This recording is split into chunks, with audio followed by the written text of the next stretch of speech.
Today on the Global AI Policy Podcast, we are diving into another thought-provoking article by tech publicist and policy analyst Anita S. The title of the piece we're discussing today is "The AI Revolution is Different, and Low-Wage Workers Will Feel the Impact First and Worst." Anita's core thesis is really stark and quite provocative. She argues that this current AI revolution isn't just another technological wave. It's distinct from past shifts due to its unprecedented speed and incredibly widespread impact. And her firm stance is that the people we often dismiss as low-wage workers are precisely the ones who will feel this impact first and worst. That's right. And it's crucial for us, I think, to understand not just that these jobs are at risk, but to really dig into what low wage truly means here and, the profound societal implications if they're displaced. Because what Anita highlights is this critical paradox. We're talking about massive job displacement in one area, while at the same time facing a dire shortage in other skilled labor sectors. Right. It's a complex picture, definitely one that demands our deep attention.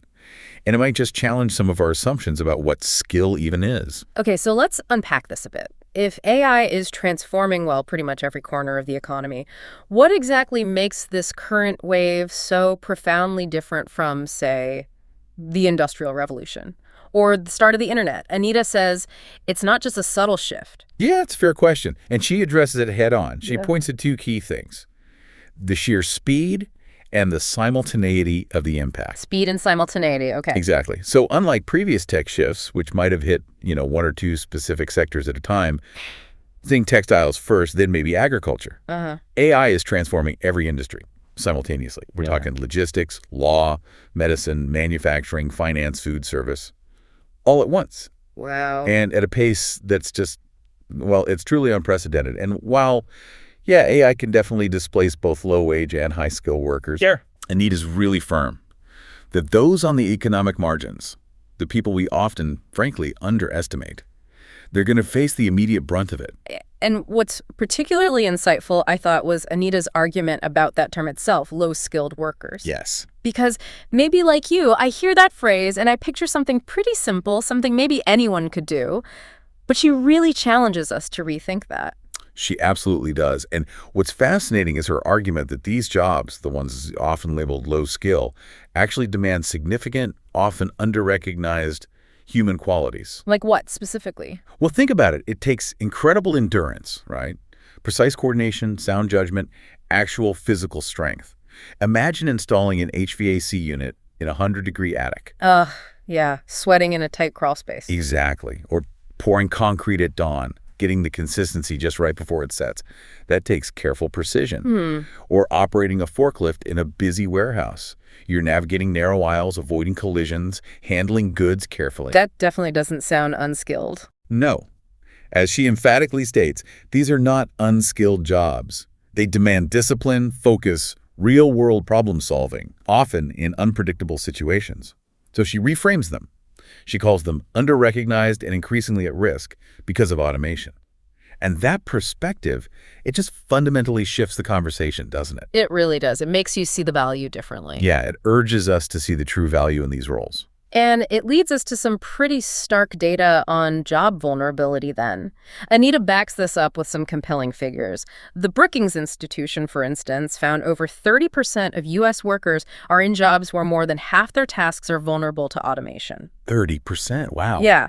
And get this. A staggering 85% of workers will see at least some of their responsibilities disrupted by AI. It's huge. 85%. And it's not just blue-collar roles either, which I think is a common misconception. Right. Anthropic CEO Dario Amodei even estimates that up to 50%, half of entry-level white-collar jobs could vanish in just 5 years. 50% in 5 years. That's incredibly fast. It's a massive shift across the board. And if we connect this back, many of the first casualties seem to be in what Anita calls these essential everyday roles, the ones that keep society ticking over. Like cashier? Exactly. Cashiers, warehouse clerks, hotel desk agents, janitors, delivery drivers.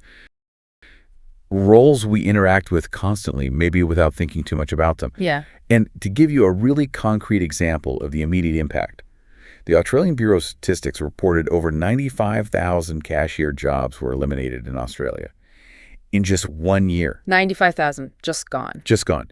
And that's not just a number, right? That's nearly 100,000 people, families, facing immediate uncertainty.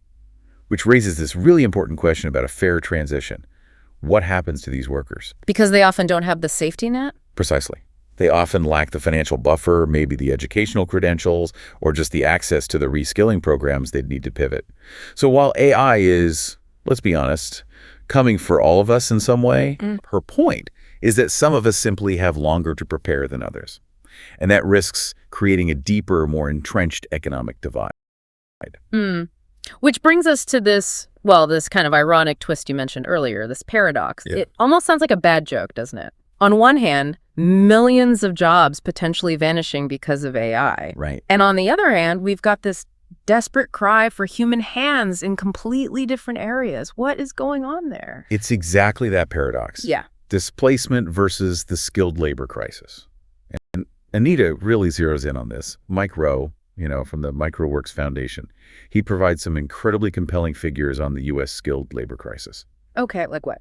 Well, for example, he highlights that we need 500,000 electricians, 500,000, just to support the kind of AI-driven infrastructure growth that people are predicting. 500,000 electricians just for AI infrastructure. Yeah, think about the data centers, the new energy grids needed to power all this tech.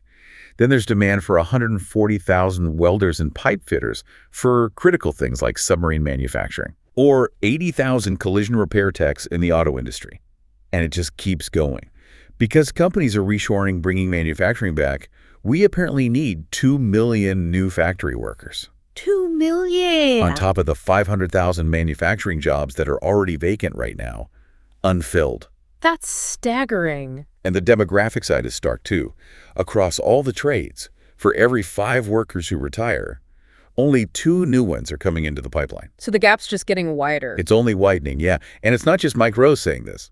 BlackRock CEO Larry Fink recently underlined it from an investment angle. He noted his firm's $12 trillion portfolio would need, guess what, 500,000 electricians in the coming years.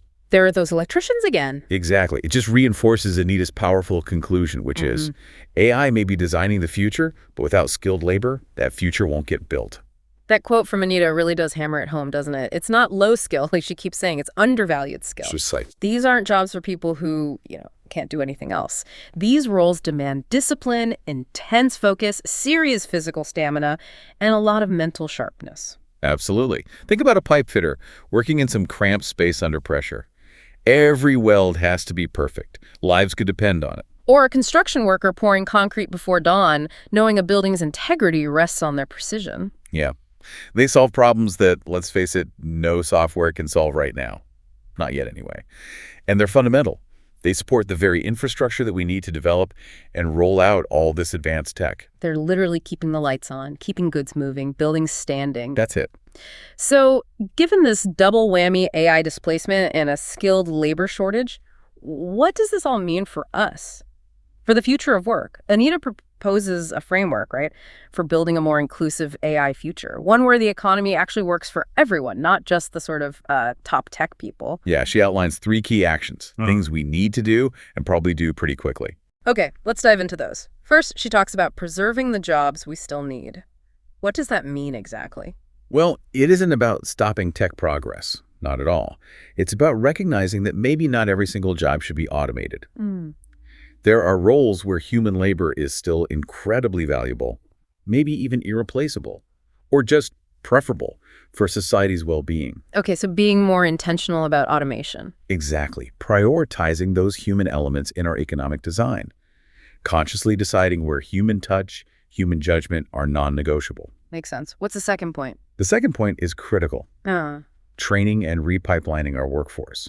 This means a big societal reinvestment in vocational education, in hands-on apprenticeships, in the skilled trades. Getting practical skills valued again. Right. And she makes a very specific suggestion, one I think really resonates. Bring shop class back to middle schools. Yeah, I remember shop class. It speaks to a cultural shift we need, starting early. Valuing these practical skills just as much as purely academic ones, maybe more in some cases. It's about creating clear paths to these high-demand jobs. Okay, preserve needed jobs, retrain the workforce. What's the third action? And finally, her third action is about incentivizing essential work, meaning elevating these crucial jobs. With strong pay, yes, but also robust benefits, real job security, and crucially, public respect. Respect matters. Absolutely. Her vision is that we should aim to make six-figure welders as celebrated as six-figure coders. It's about recognizing the dignity and value in all kinds of labor, acknowledging that every job contributes something essential to all of us. So the overarching message from Anita, it seems to be about honoring human labor. That's it. Ensuring the future of work honors and invests in the dignity of human labor.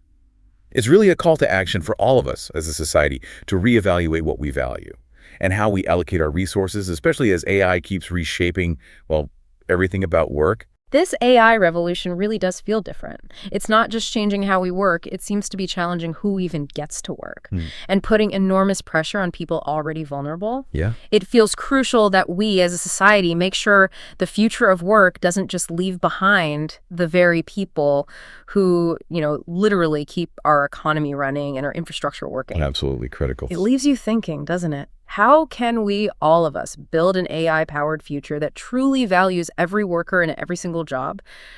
Recognizing that, as Anita puts it, every job solves a problem and every worker brings value, it's a profound question we all need to wrestle with in our communities and our policies. Lots to think about there. Thanks for sharing this piece with us, Anita. And to our listening audience,